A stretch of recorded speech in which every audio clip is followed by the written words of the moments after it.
ನೋಡಿ, ಒಂದು ಜೀವನದಲ್ಲಿ ಒಂದು ಮಾತು ಹೇಳ್ಕೊಡ್ತೀನಿ, ಯಾವ ಮಾತು ಕೇಳಬೇಡ, ಮನುಷ್ಯನ ಮಾತು ಅಸಲು ಕೇಳಬೇಡ, ಜೀವನದಲ್ಲಿ ಉದ್ಧಾರ ಆಗೋಗ್ತೀಯ.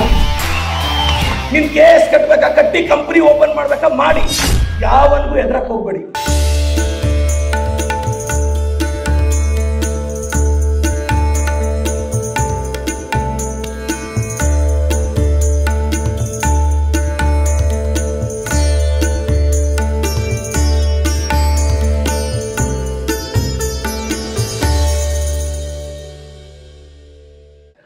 ನಾನು ಶಾಸಕನಾಗಿ ವಾಲ್ಮೀಕಿ ಮಹರ್ಷಿ ಅವರ ಆಶೀರ್ವಾದದಿಂದ ಮುದ್ದೇನಹಳ್ಳಿಯಲ್ಲಿ ಹೆಚ್ಚು ST ಸಮುದಾಯದವರು ಇದ್ದಾರೆ. ನೀವು ದಯವಿಟ್ಟು ನಿಮ್ಮ ನೆಂಟರು ಮುದ್ದೇನಹಳ್ಳಿ ಪಂಚಾಯಿತಿಯಲ್ಲಿದ್ದರೆ ವಿಚಾರಿಸಿ. ಮುದ್ದೇನಹಳ್ಳಿ ಪಂಚಾಯಿತಿಯ ST ಸಮುದಾಯದವರು 50 ಜನ ಇರ್ತಕ್ಕಂಥ ಹಳ್ಳಿಗೆ 2.5 ಕೋಟಿ ರಸ್ತೆ ಹಾಕೊಟ್ಟಿದ್ದೀನ ಇಲ್ವಾ ಕೇಳಿ ನಿಮ್ಮ ಸಮುದಾಯದವ್ರನ್ನ.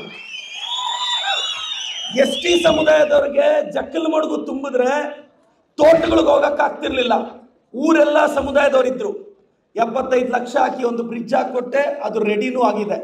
ಇದೆಲ್ಲಕ್ಕಿಂತ ಮಿಗಿಲಾಗಿ ನಾನು ನೆನ್ನೆ ಡೇಟಾ ತೆಗೆಸಿದೆ. ಜಸ್ಟ್ ಇವತ್ತು ನಮ್ಮ ST ಕುಲಬಾಂಧವ್ರಿಗೆ ಹೇಳಬೇಕು ಅಂತ, 830 ಜನ ಅಮ್ಮ ಆಂಬುಲೆನ್ಸಲ್ಲಿ ಎಮರ್ಜೆನ್ಸಿ ಟೈಮಲ್ಲಿ ಬೆಂಗಳೂರು ಕರ್ಕೊಂಡು ಹೋಗಿದ್ದೀನಿ. ST ಸಮುದಾಯದವ್ರನ್ನ ಅಮ್ಮ ಆಂಬುಲೆನ್ಸಲ್ಲಿ 830 ಜನನ ಇನ್ ಟೈಮ್ ಕರ್ಕೊಂಡು ಹೋಗಿದ್ದೀನಿ. ಅಣ್ಣ, ನಾನು ದ್ವಾರಗಾನಹಳ್ಳಿಗೆ ಹೋಗಿದ್ದೆ, ಮಂಚೇನಹಳ್ಳಿ ಹತ್ರ, ನಮ್ಮೂರಿಗೆ ನಮ್ಮ ಶಾಸಕ ಅಂತ.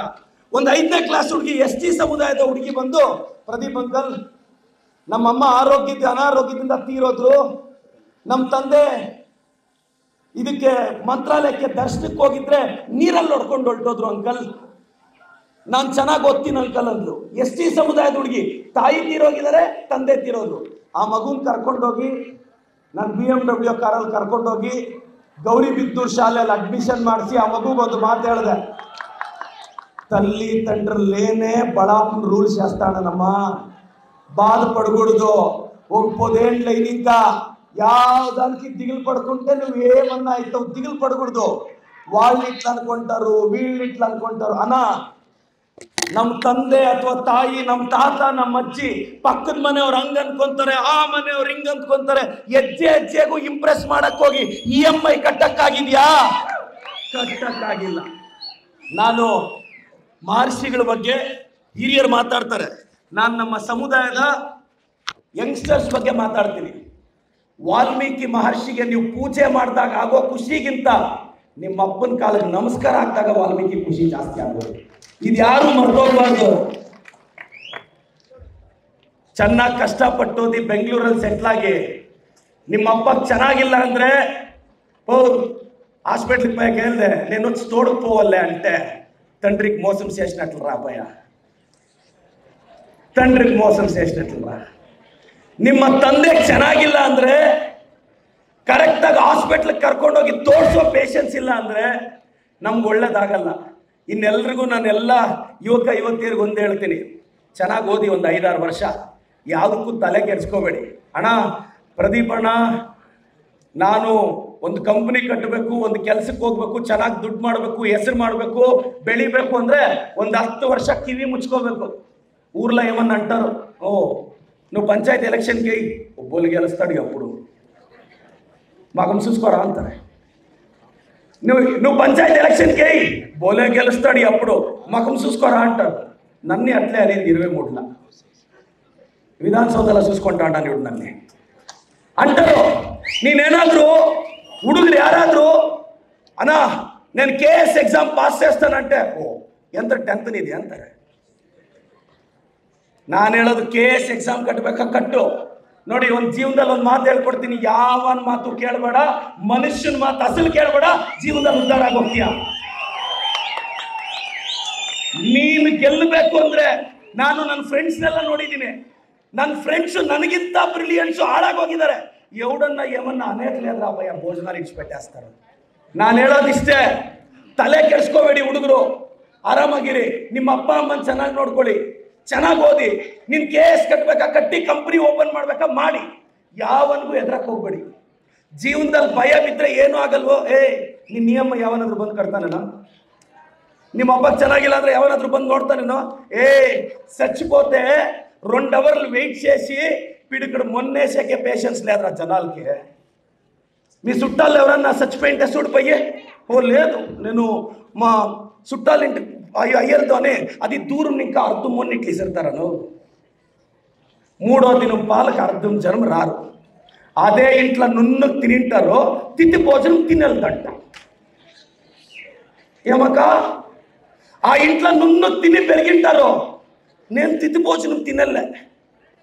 ఏమేదమంట కరెక్టా లేదా? తిత్తి భోజనం తినలే.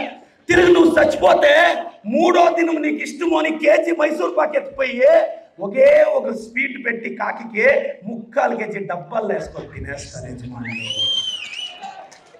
యాడుండారు మీరు? 11వ దినము ఏమన్నారు, అంత బిడ్లకి మనసు వైశాల్యం ఉంటే లైట్లుండే మిణుకు అనే లైట్లుండే ఫోటో వేపిస్తారు. అది డైలీ 20 రూపాయలకు పూలేస్తా అంటారు. 11వ దినము 100 రూపాయలు ప్లాస్టిక్ కారం వేసి పారేస్తారు. మీరు చూస్తే 75 ఏళ్ళు 80 ఏళ్ళు నా బిడ్డ, నా మనుముడు, నా మనుమురాలు, నా కుటుంబము, ఓ ఇంగిడ అవగారులు ఉంటారు. అంత అతిశానాలేమ్మా మీరు. 50 ఏళ్ళు కష్టపడ ఇల్లు కట్టేది నా కోడలు తిను అనలే, జ్వరం వస్తే హాస్పిటల్కి పదాం రా అనలే, నన్ను విచారిలే. ఇట్లా అనుకొని చచ్చిపోయేది. 2,000 ఇస్తాండము అది చేసి కొడుక్కో కోడాలకో ఇచ్చేసి మనుములకు బట్టలాడని తీసిచ్చారు. ఎత్తు పెట్టుకోండి, ఏడాదికి 24,000 అవుతుంది. వీటికి 2,500 ఇంకా 1,00,000 రూపాయలు ఇచ్చిందాం ఎత్తు పెట్టుకో. ఏమే శాంజనం ఏం చేస్తారో తెలుస్తా, మనుములకు బట్టలు తీసేది కొడుకు కూతురు ముఖంలో సంతోషం చూసేది. ఆహా నా మనుమరాళ్ళకి బట్టలు తీసిస్తే అని. ఇంక 2,000కి ఒక నమ్మలు తింటారు లేండి, అది ಬೇರೆ మాట. 2,000కి ఒక ನಮ್ಮಲ್ತಾರ. ನಾನು ನಮ್ಮೆಲ್ಲ ಹುಡುಗರಿಗೆ ಹೇಳೋದಿಷ್ಟೇ, ನೀನು ಹಳ್ಳಿಯಲ್ಲಿ ಕಷ್ಟಪಟ್ಟು 1 ಎಕರೆ ಜಮೀನಲ್ಲಿ ಬೆಳೆ ಇಡ್ತಿದ್ಯಾ, ಶ್ರದ್ಧೆಯಿಂದ ಅಗ್ರಿಕಲ್ಚರ್ ಮಾಡು. ಯಾವನಿಗೂ ತಲೆ ಕೆಡಿಸ್ಕೋಬೇಡ. ನಿಮ್ಮ ಅಪ್ಪ ಅಮ್ಮನ ಚೆನ್ನಾಗಿ ನೋಡ್ಕೋ, ಹೆಂಡತಿ ಮಕ್ಕಳ ಜೊತೆ ಆರಾಮಾಗಿರೋ. ಫಸ್ಟ್ ನಿನ್ನ ಫ್ಯಾಮಿಲಿ ನಿಯತ್ತಾಗಿರೋ, ಮತ್ತೆ ಎಲ್ಲ. ಸುಮ್ಮನೆ ಬೇಜಾರಾಗಬೇಡ. ಸಮಾಜನ ಹೆವಿ ಇಂಪ್ರೆಸ್ ಮಾಡೋಕ್ಕೆಲ್ಲ ಹೋಗ್ಬೇಡ. ಇಲ್ಲಿ ಓದೋ ಹುಡುಗರಿದ್ದೀರಾ ಹುಡುಗಿರಿದ್ದೀರಾ, ಓದಿ 6 ತಿಂಗಳು 1 ವರ್ಷ ಕಷ್ಟಪಟ್ಟು SSLCಗೋ PUCಗೋ ದಿನಕ್ಕೆ 4 ಅನ್ನ. ಇವತ್ತು ಬೆಳಗ್ಗೆ ನಾನೊಂದು ಹಾಸ್ಟೆಲ್ ಉದ್ಘಾಟನೆ ಮಾಡಕ್ಕೆ ಹೋಗಿದ್ದೆ. ST ಸಮುದಾಯದ ಮಕ್ಕಳ ಹಾಸ್ಟೆಲ್ ಉದ್ಘಾಟನೆ ಮಾಡಕ್ಕೆ ಹೋಗಿದ್ದೆ ಬೊಮ್ಮಗಾನಹಳ್ಳಿಯಲ್ಲಿ. 36 ಜನ SSLC ಮಕ್ಕಳಿದ್ರು. ಇವತ್ತು ಬೆಳಗ್ಗೆ ಒಂದು ಆರ್ಡರ್ ಮಾಡಿದೆ. ದಿನಕ್ಕೆ 7 ಅವರ್ ಕುತ್ಕೊಂಡು ಬೆಳಗ್ಗೆ 5ರಿಂದ 6ರಿಂದ 9 ಓದಬೇಕು, ಸಂಜೆ 6ರಿಂದ 8 ಓದಬೇಕು, ಮತ್ತೆ 8:30ಯಿಂದ 10:30 ಓದಬೇಕು. ದಿನಕ್ಕೆ 7 ಅವರ್ ಓದಬೇಕು ಅಂತ ಒಂದು ಆರ್ಡರ್ ಮಾಡಿ ಬಂದೆ. ನಾಳೆಯಿಂದ ಕೂರಿಸಿ ಆ ಮಕ್ಕಳನ್ನ 7 ಗಂಟೆ ಓದಿಸ್ತೀನಿ. 36 ಮಕ್ಕಳದು ಅಟ್ಲೀಸ್ಟ್ ನಮ್ಮ ಜಿಲ್ಲೆಯಲ್ಲಿ ಒಳ್ಳೆ ರಿಸಲ್ಟ್ ಬರಂಗೆ ನೋಡ್ಕೊತೀನಿ. ದಿನಕ್ಕೆ ಕೂತು ಓದಿಸ್ಬೇಕು ಅವ್ರನ್ನ. ನಾವು ಹಾಸ್ಟೆಲ್ಗಳು ಕೊಡ್ತಿದ್ದೀವಿ. ಆ ಮಕ್ಕಳು 5-6 ತಾಸು ಕೂತು ಓದಿದ್ರೆ ಹಿಸ್ಟ್ರಿ ಕ್ರಿಯೇಟ್ ಮಾಡ್ತಾರೆ. ನಾನೆಲ್ಲ ಇಲ್ಲಿರೋ ಬಡವ್ರ ಮಕ್ಕಳಿಗೆ, ಸಿಂಗಲ್ ಪೇರೆಂಟ್ಸ್ మక్కలకి ಹೇಳೋదిಷ್ಟೇ, చూడరా అప్పయ్య, జీవితంలో ఎవనికి ఎవడు అయ్యాలరా, ఇది మీకు అందరికీ తెలుసు, కానీ ఎవడు అర్థం చేసుకొని వెళ్దే. ఎవడు అంతా తెలుసు, కష్టంలో ఎవడు అయ్యలతోనే, కానీ అతి శానా అందరూ అతి హెవీ అతి. నేను అనేది ఇంతేనన్నా, బాగా చదవండ, ಚೆನ್ನಾಗಿ ಓದಿ, ತಲೆ ಕೆಡಿಸ್ಕೋಬೇಡಿ. ఎంతైనా కూటికే, ఎన్నాళ్ళు బతికినా కాటికే. మర్చిపోవద్దండ. ఇడు వయసు అయిన వాళ్ళు ఉన్నారు 60-70 ఏళ్ళు. ఆవిడోడు హాస్పిటల్కి పోయి చెకప్ చేయించుకోండమ్మా.